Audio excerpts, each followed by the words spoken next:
Salut à tous, on est en Avignon chez Maxès et on accueille Johan Zarco en invité exceptionnel de l'émission. Salut Johan, prêt à passer 45 minutes avec nous? Ouais, un peu à la bourre, mais je suis arrivé, ça va. Ok, eh ben tout de suite on y va. Allez.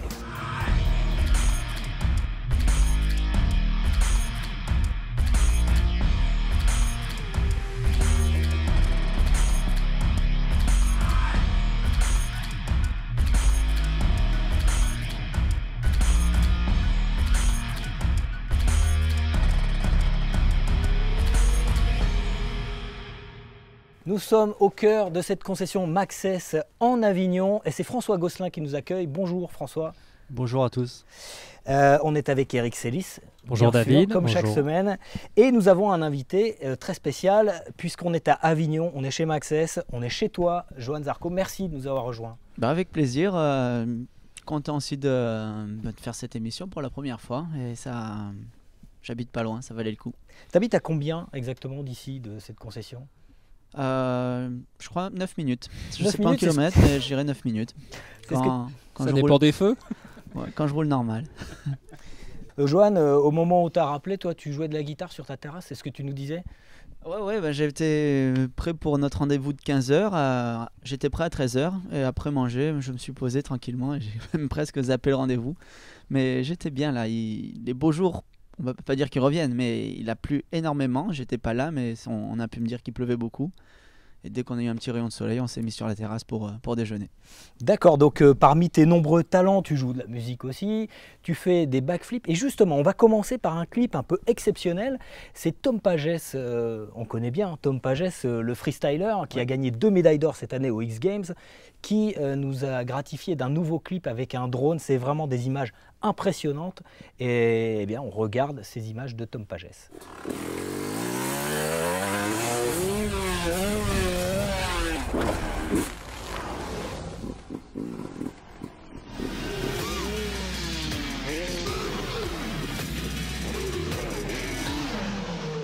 Alors le backflip, Tom Pagès en fait 2 maintenant.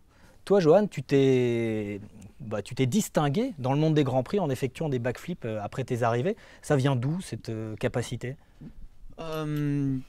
Capacité, c'est plus d'où vient cette idée, c'est le côté fun avec les copains quand j'étais au lycée. L'esprit gym, je crois que ça vient un peu de mon frère qui faisait du trampoline et mon, on va dire, ex-beau-frère qui lui est champion de trampoline. Donc un peu, quand j'habitais sur la Côte d'Azur, Antibes, il y avait tout un... J'étais admiratif de tout ce groupe de gym et ça donnait envie d'essayer certaines choses. Mais après, il y a eu aussi une période un peu Yamakasi, sauter des murs, etc. Tu l'as fait ça En aussi? faisant...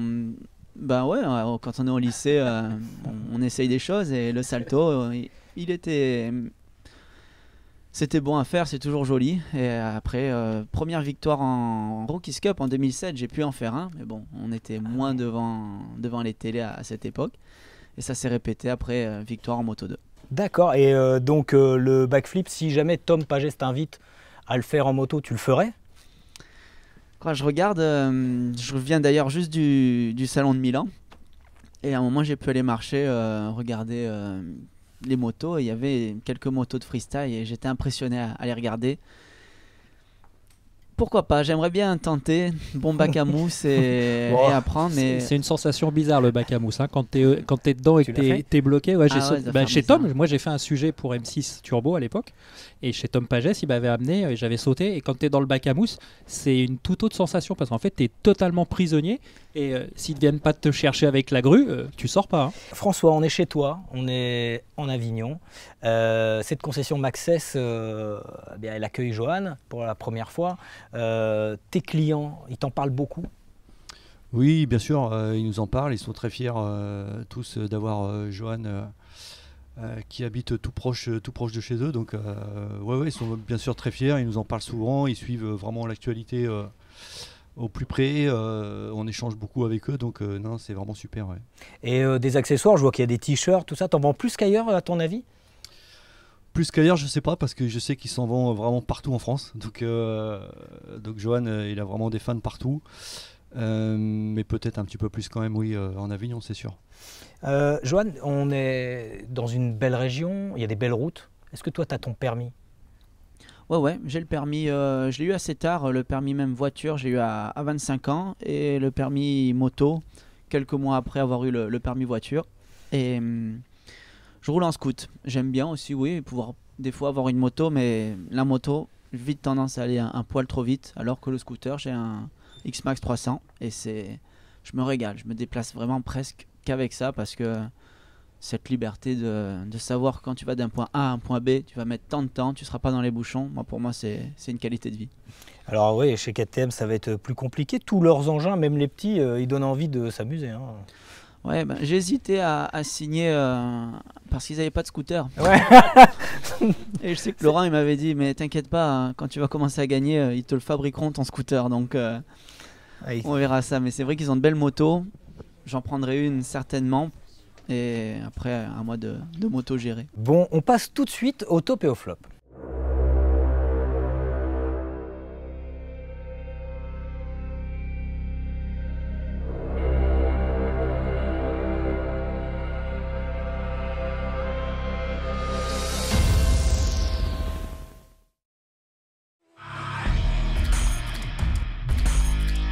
Le premier top, c'est Yamaha qui utilise des roues de moto pour jouer de la musique.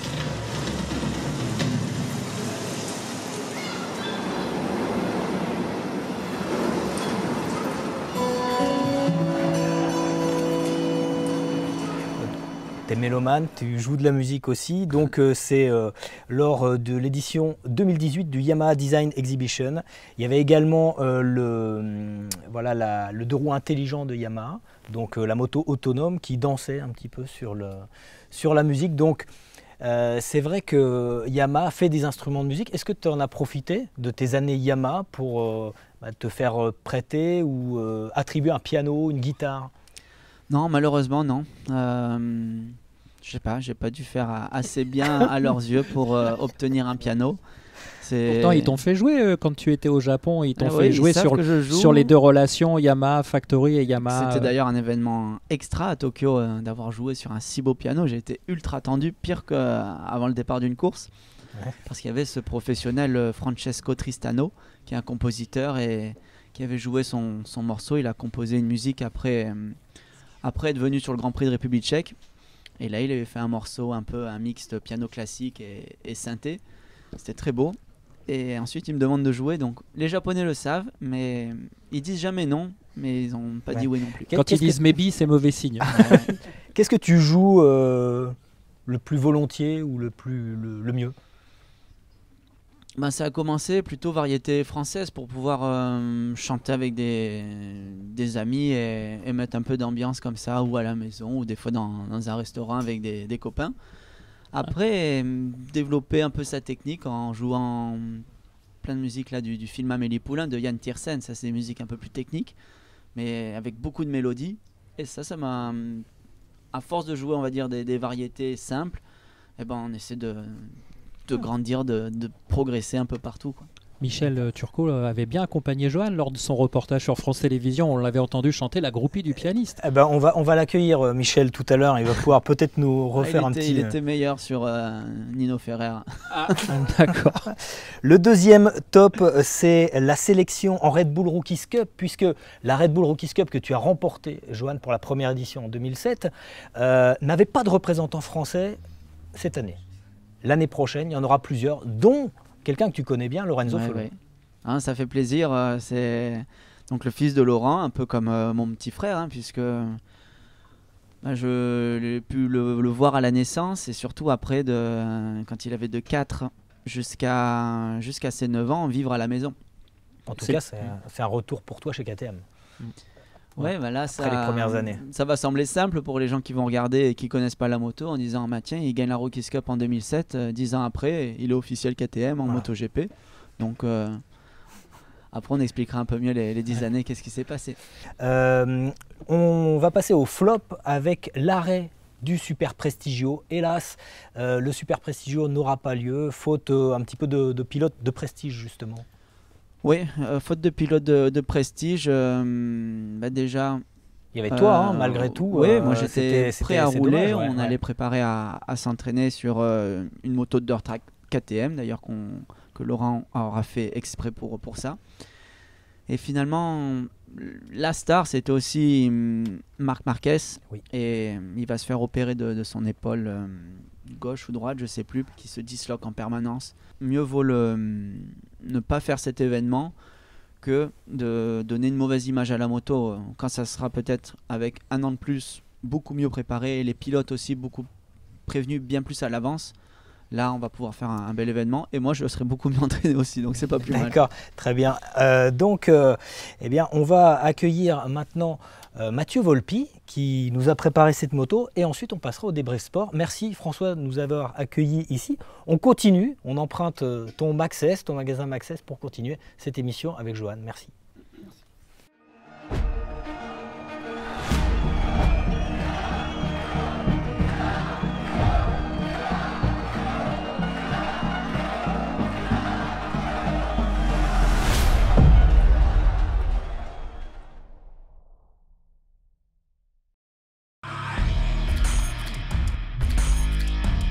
Nous a rejoint Mathieu Volpi. Salut Mathieu. Salut. Tu es du coin, tu es d'Avignon? Là, à peu près à 5 minutes d'ici. Montfavet exactement, c'est une commune d'Avignon. D'accord, et 5 minutes de la concession? Ouais, à peu près, ouais. Tu viens de fournir ici de temps en temps? Ouais, ça m'est arrivé. D'accord. Ouais, Donc Mathieu, c'est toi qui as réalisé cette superbe moto sur une base de CB 350 Honda. c'est ça.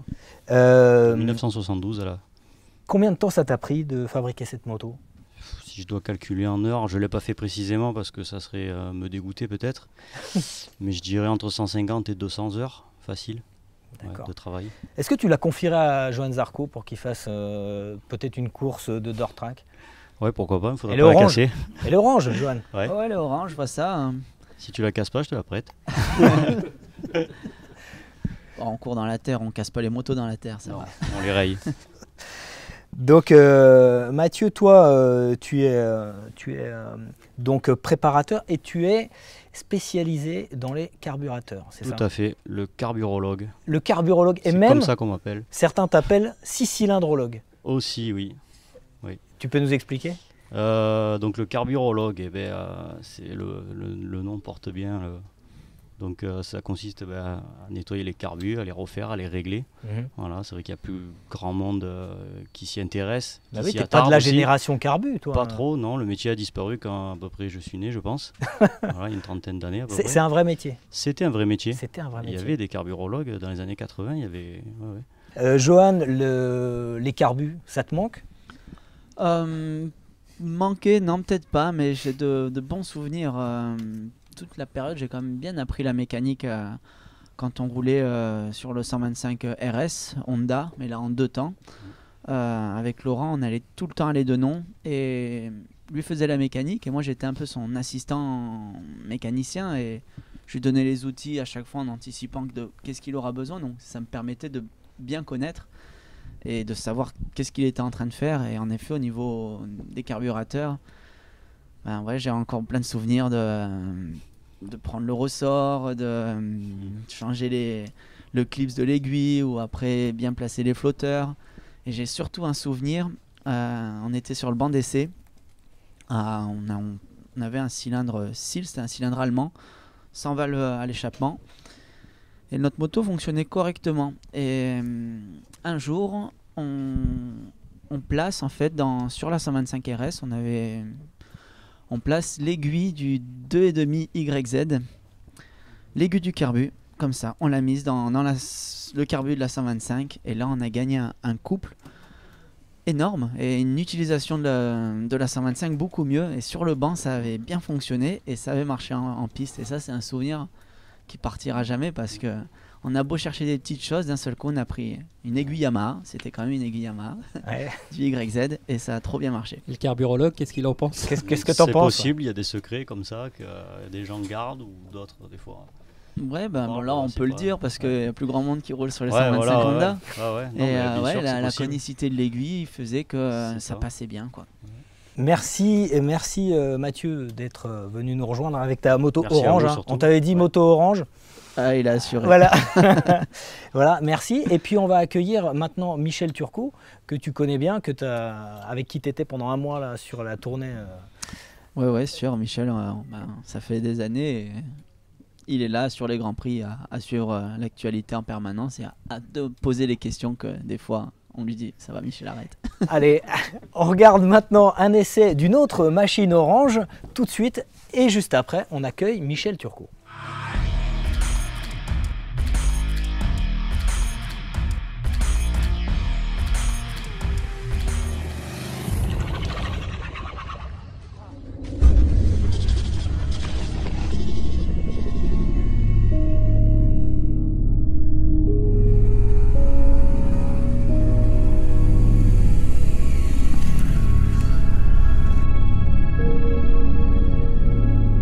On a donc pris en main la bête, la KTM 1290R. C'est le roadster le plus puissant du marché, 177 chevaux. C'est à peine moins que le modèle précédent datant de 2014, mais cette fois, celle-ci, elle est évoluée au niveau en particulier de l'électronique. C'est-à-dire que cette 1290 Super Duke R a été remodelée début 2017 pour satisfaire aux normes Euro 4.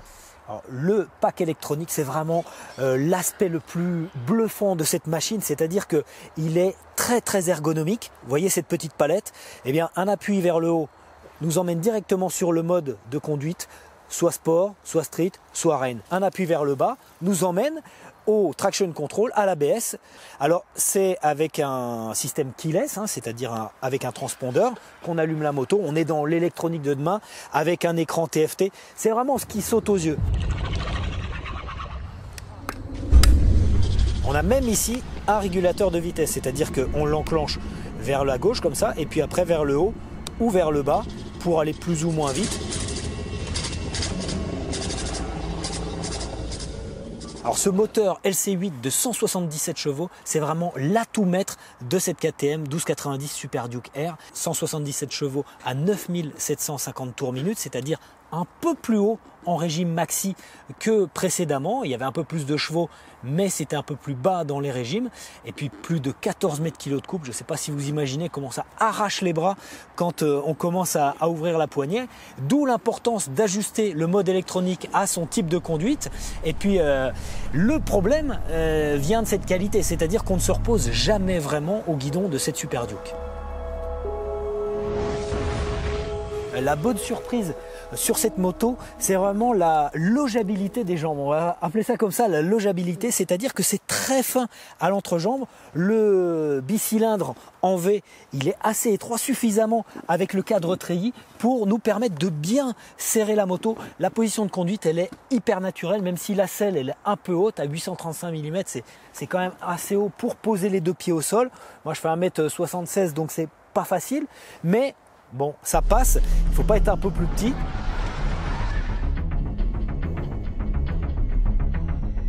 Toujours au niveau de la position de conduite, le guidon a été un peu élargi. C'est vrai que c'est très naturel. Alors il n'y a pas de protection, il y a juste le tableau de bord, il n'y a pas de saut de vent. En plus, l'esthétique est vraiment fait partie de cette KTM 1290, donc pas de saut de vent sur ce roadster, ce maxi roadster. Le freinage est vraiment très puissant. Les deux étriers monoblocs Brembo qui pincent les disques de la roue avant assurent une vraie puissance. Mais bon, un petit conseil, gardez l'ABS. L'amortisseur arrière est vraiment efficace, il est blanc, il ne plaît pas à tout le monde, surtout dans cette version noire. Mais bon, il est très efficace sur route, il est progressif, il est réglable et il ne trouve ses limites véritablement que sur circuit. Pour une moto aussi sportive, il faut évidemment une fourche de très gros diamètre, comme cet élément WP. WP, c'est KTM qui possède la marque, donc il ne se prive pas de mettre un superbe élément avec une fourche inversée, réglable évidemment en tous sens, et secondé par un amortisseur de direction qu'on voit ici.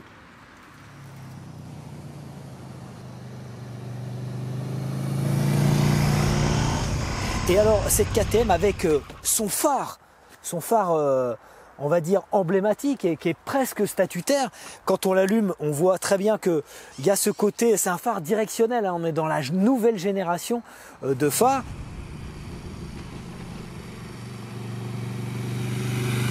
On avait annoncé une machine orange, il y a évidemment des touches orange de couleur. Cette moto est dans sa livrée noire, elle est très belle, très furtive en noir. Et on voit le cadre treillis qui ici est peint discrètement en noir et le monobras, le superbe monobras avec une jante qui se voit à peine masquée par le pot d'échappement qui fait un bruit vraiment magnifique. Donc ça participe un peu à l'atout émotion, à l'atout esthétique de cette Super Duke R. Alors si on doit trouver quelques défauts à cette Super Duke R, c'est évidemment un petit peu la brutalité, hein, mais ça on l'a cherché. Il y a un peu des vibrations provoquées par le bicylindre LC8 qu'on ressent un petit peu au bout de quelques dizaines de kilomètres. Et puis on pourrait relever le prix, 16 690 €, ce n'est pas à portée de toutes les bourses.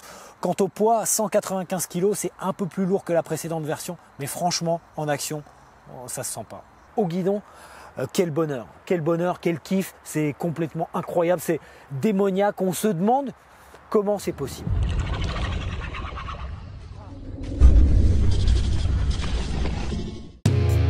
April Moto Assurance, partenaire de Johan Zarco, vous offre la possibilité de gagner son casque du Grand Prix de Valence.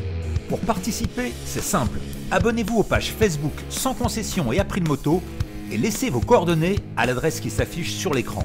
Le tirage au sort sera effectué par Johan Zarco lui-même lors de notre émission spéciale Noël du 19 décembre prochain.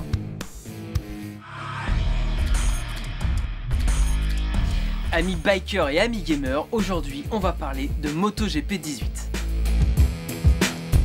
Au menu de ce jeu sous licence officielle, l'intégralité des circuits de la Red Bull MotoGP Rookie Cup, Moto3, Moto2 et MotoGP.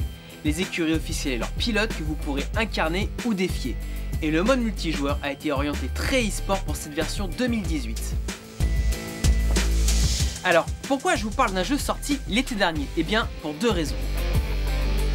Le jeu tourne sous le moteur graphique Unreal Engine 4, ce qui veut dire qu'en plus d'être beau, la gestion des collisions et le détail des motos est revu à la hausse.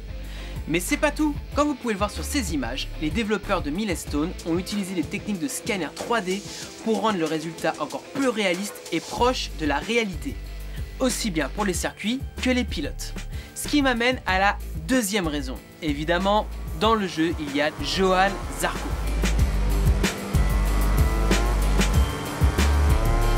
Et bien à votre place, je serai au rendez-vous pour l'émission du 19 décembre prochain car je vais défier Johan Zarco avec son avatar en 3D dans le jeu. Ça promet à mon avis un backgaming très fun. En attendant, pour ceux qui n'ont pas eu encore la chance de découvrir MotoGP 2018, il est disponible sur console et PC chez tous les bons revendeurs.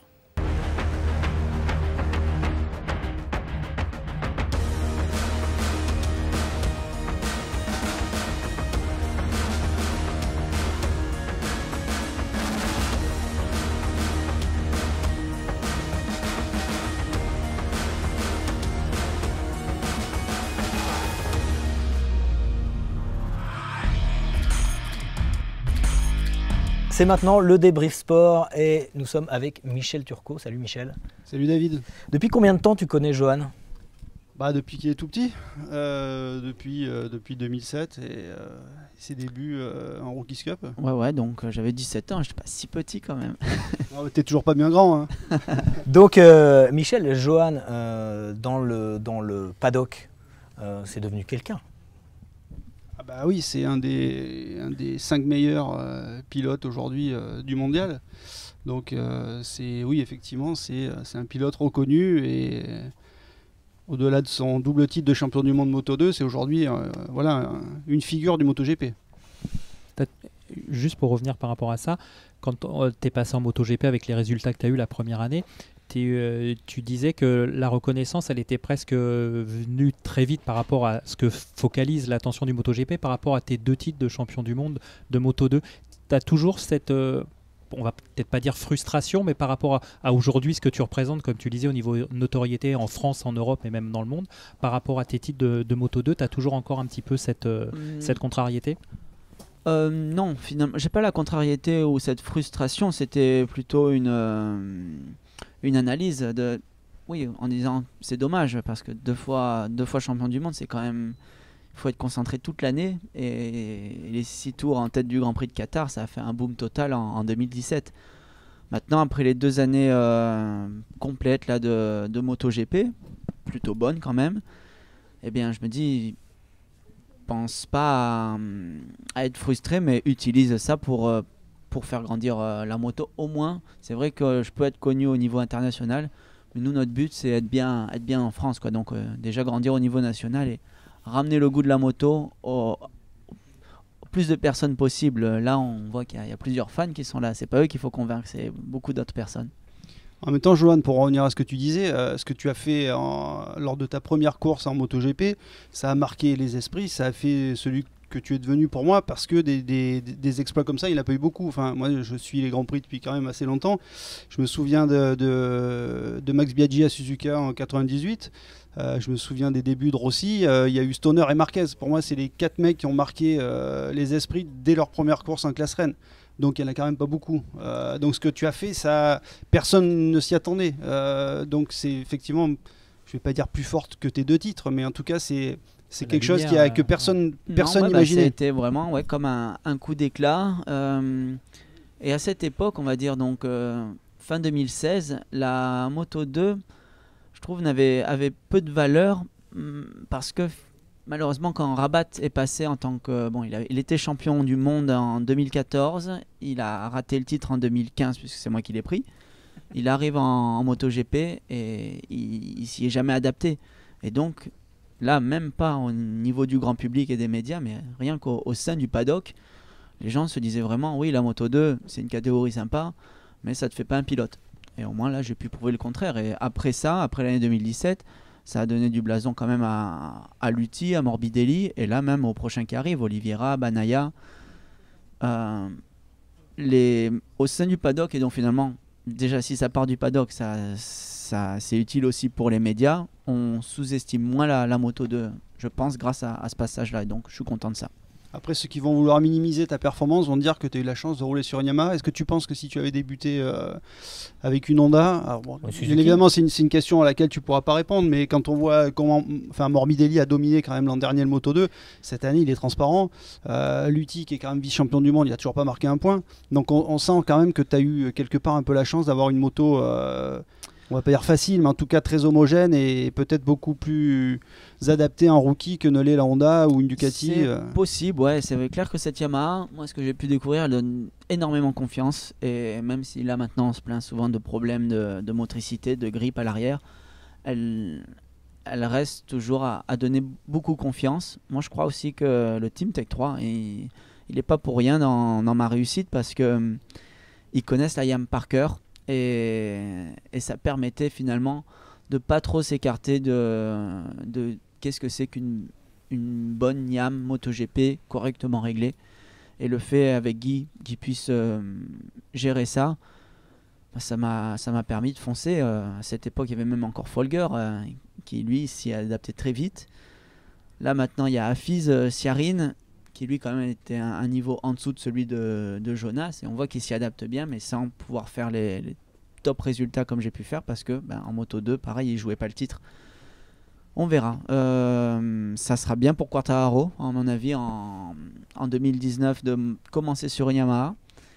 Et là, la seule différence, ça sera une Yamaha, mais sans le Team Tech 3. Et est-ce que donc l'adaptation peut être aussi bonne ou pas? Johan, Marc Marquez, Valentino Rossi sont des légendes du MotoGP. Aux qualifications de Sepang, avant que Marc ne soit déclassé sur la grille de départ, eh bien, tu es à côté de ces 2 légendes en première ligne. Il y a des photos de vous 3.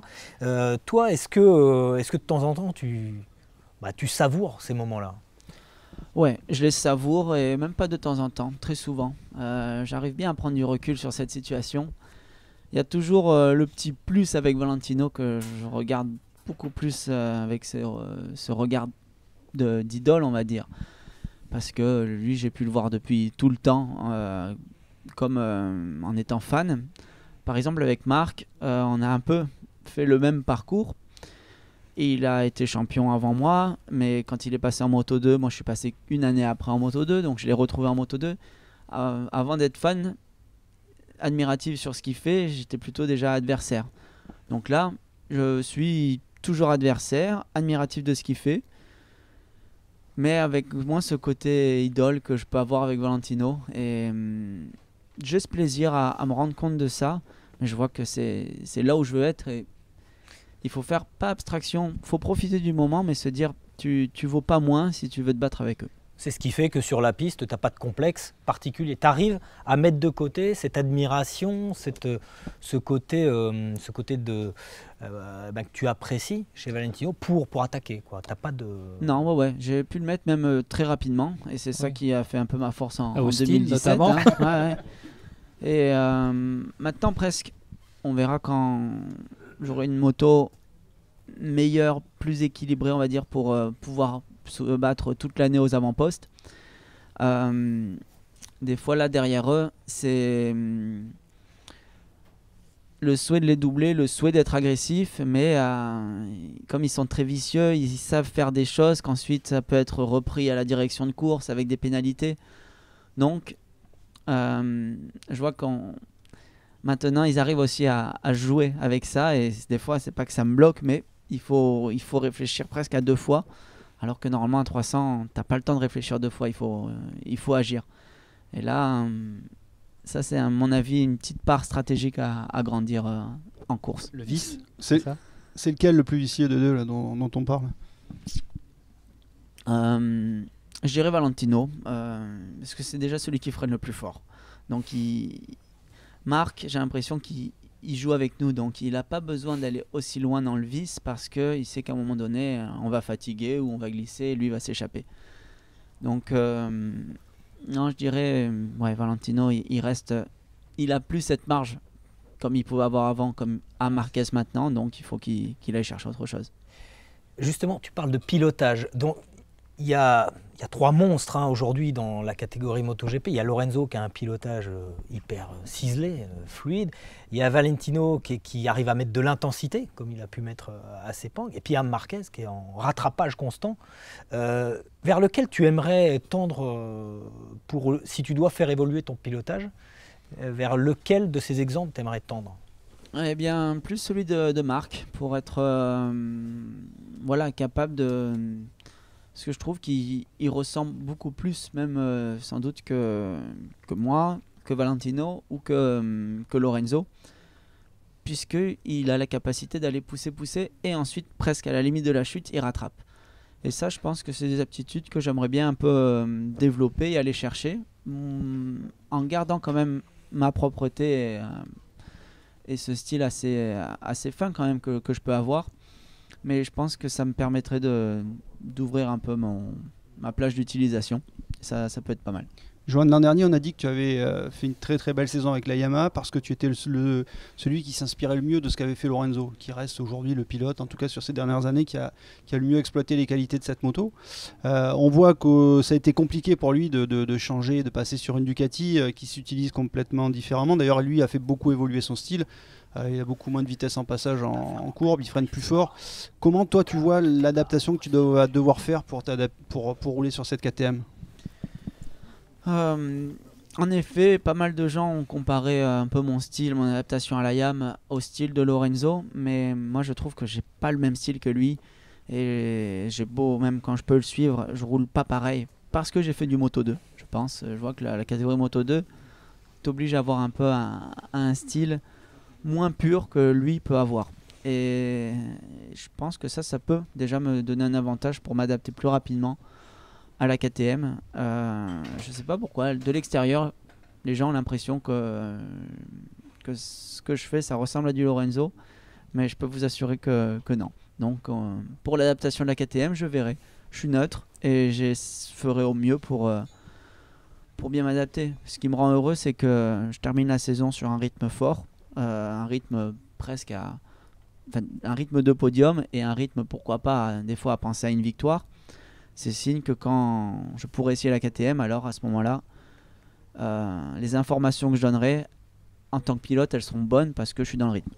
Est-ce que la figure de style que vous nous avez entre guillemets offerte avec Marc Marquez à Phillip Island est totalement sortie de ton contexte et aujourd'hui tu fais totalement abstraction de ça? Pour cette chute en Australie, presque moi trop gentil. Sur le coup, je dis pardon, quoi, parce que bon, je fais perdre la course à Marc.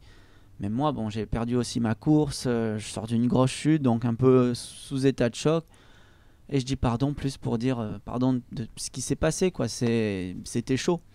Et les gens ont pris ça en disant, il dit pardon, ça veut dire qu'il a fait une erreur de pilotage. Et c'est dire que même quand tu tombes à 300, il faut tout de suite rebondir à se dire, être vicieux, penser que les gens vont se retourner contre toi, etc. C'est de la folie. Mais là, la chute à 300, même j'étais à 280, donc au moment où j'ai touché le sol, on a l'enregistrement de l'airbag, et j'ai glissé 300 mètres sur le dos. Et finalement, oui, j'ai pu bien voir ça en image. Et on se touche. Moi, j'arrive à la speed de Jack Miller. Et on voit que j'essaie de me relever, de freiner. Je freine. Et Marc, en freinant, se décale sur la gauche. Et finalement, dès que j'ai touché sa roue arrière, j'ai complètement volé. Donc, faute à lui, faute à moi. Non, c'est Marc qui se déplace à gauche. On ne peut pas dire qu'il a fait une erreur parce qu'il ne se doutait pas que j'étais là. Quand je suis allé le voir, il m'a dit « J'aurais pas cru que tu sois là ».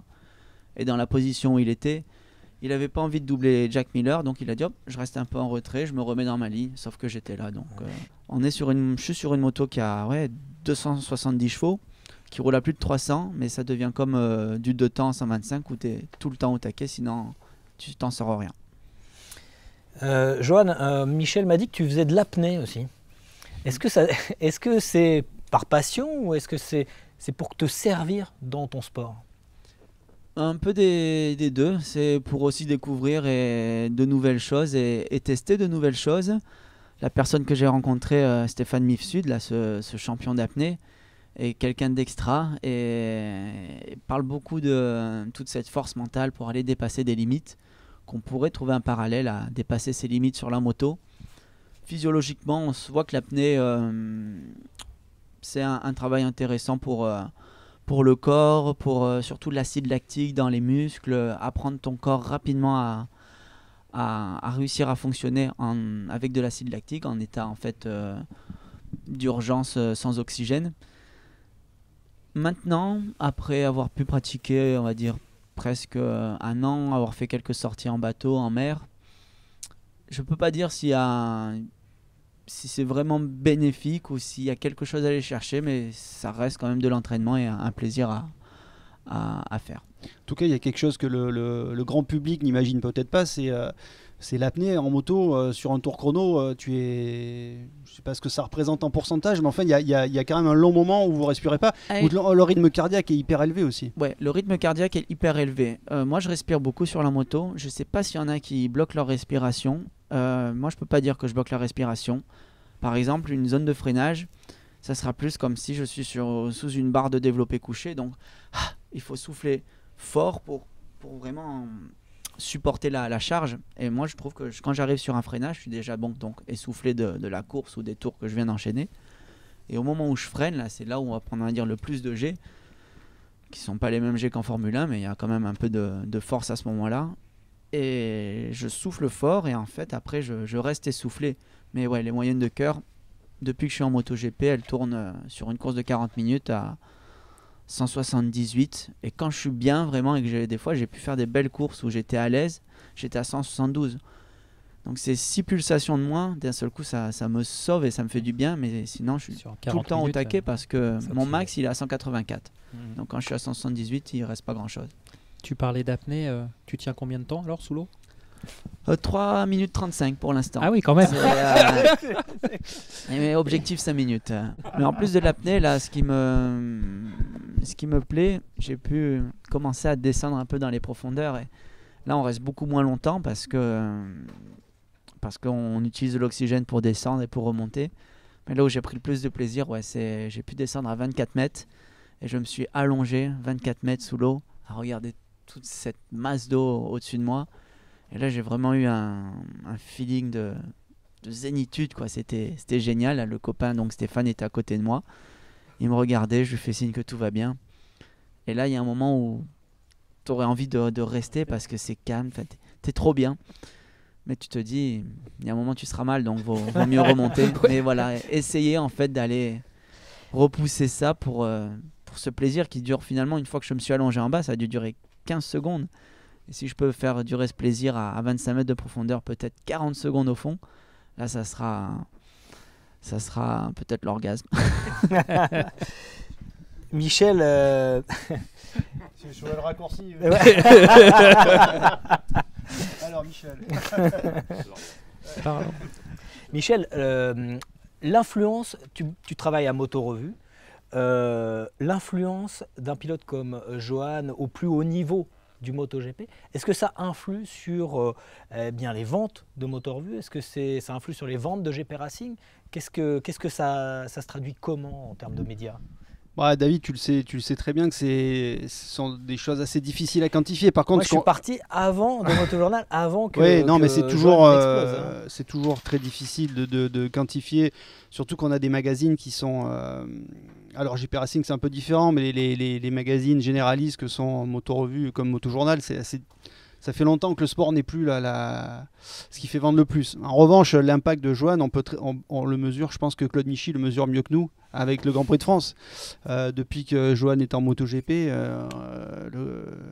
l'affluence du Mans bat des records, on est à plus de 100 000, et je pense que là, il y a un vrai impact, et on le voit aujourd'hui. Il y a une émission chez Maxès à Avignon, il y a des gens autour de nous qui sont venus te voir parce qu'ils sont contents de t'approcher. Donc, je pense qu'effectivement, ça génère de l'intérêt et c'est que positif. Juste une dernière. Le 5, pourquoi le 5? Tu peux nous expliquer? Ouais, le 5, ça vient du Pocket Bike. C'est Laurent qui me l'a mis sur la moto en fait. Un beau numéro avec toujours de l'histoire derrière. C'était le numéro aussi qu'un de ses pilotes avait dans les années 80. Et moi j'ai mangé toutes ces histoires, ces paroles qu'il pouvait raconter. Ça m'a vraiment motivé, vendu du rêve, et ça m'a permis d'essayer de faire aussi bien de toutes ces histoires qu'il pouvait raconter. Et là, entre autres, voilà, ce numéro 5, c'était Max Chabal, il s'appelait, qui a peut-être simplement gagné quelques championnats de France, mais dans les histoires de Laurent, c'était quelque chose de grandiose, et on est parti là-dessus, et il nous porte chance. Merci en tout cas, Johan, de nous avoir accompagnés dans cette émission, tout au long de cette émission. Merci Michel, merci Eric, on se retrouve la semaine prochaine. Avec plaisir. Et on va se quitter sur l'hymne officiel de Marc Marquez. Pour son 7e titre, Level 7, c'est un morceau produit et réalisé par Melody 5. Alors c'est pas trop les musiques que tu écoutes. Ouais, j'ai un petit peu entendu en effet boîte de nuit, mais des fois ça emporte bien, c'est pas mal. Voilà, alors on va se quitter sur cette musique. Merci à Jérôme Pat pour l'exclusivité. Et puis Johan, on te retrouve très bientôt sur les circuits. Ouais, à bientôt, merci, c'était sympa. Salut.